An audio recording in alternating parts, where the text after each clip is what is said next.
In today's video, I'm going to teach you how to change a flow trigger in Klaviyo. If you find this useful, consider subscribing and liking the video. So let's dive in and get started. First things first, you'll want to navigate to the Flows section of Klaviyo. To do this, look for the main left-hand menu, where you should see an option labeled Flows. Go ahead and click on that. This action will take you to your list of existing flows where you can see all of your workflows neatly organized. Now, one important thing to note is that Klaviyo doesn't allow direct changes to the trigger of an existing live flow. That means if you want to change a trigger, you can't just modify it on the fly.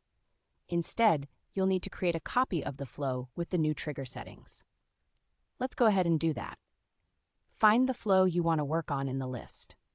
Once you locate it, you'll notice a drop-down menu on the right side of the flow.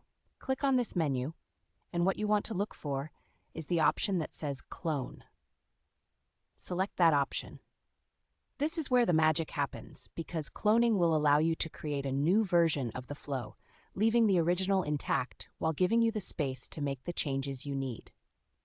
After you select Clone, a cloning menu will pop up asking you for some details about the new flow. The first thing you should do is give your cloned flow an appropriate name. This is really important for keeping things organized, so choose a name that reflects the changes you're making or the flow's purpose. Now let's look for the trigger settings in this cloning menu.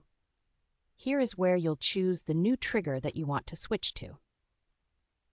Click on the trigger dropdown and you'll see a list of available options. Take your time to choose the most suitable trigger based on your campaign strategy.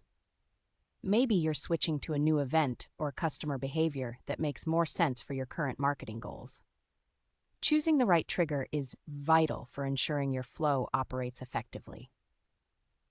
Once you've selected your new trigger, go ahead and click the button that says Clone Flow. This will prompt Klaviyo to process your request.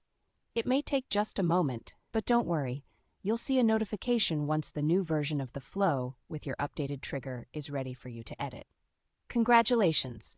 You've successfully cloned your flow with a new trigger. Now, you can go in, adjust any other settings you want, and eventually turn it on. Changing the trigger in Klaviyo might feel a little daunting at first, but once you get the hang of it, you'll find it's a straightforward process that opens up new possibilities for your email marketing strategies. Thanks for watching, and I hope you found this walkthrough helpful. Don't forget to hit like and subscribe for more tips on using Klaviyo.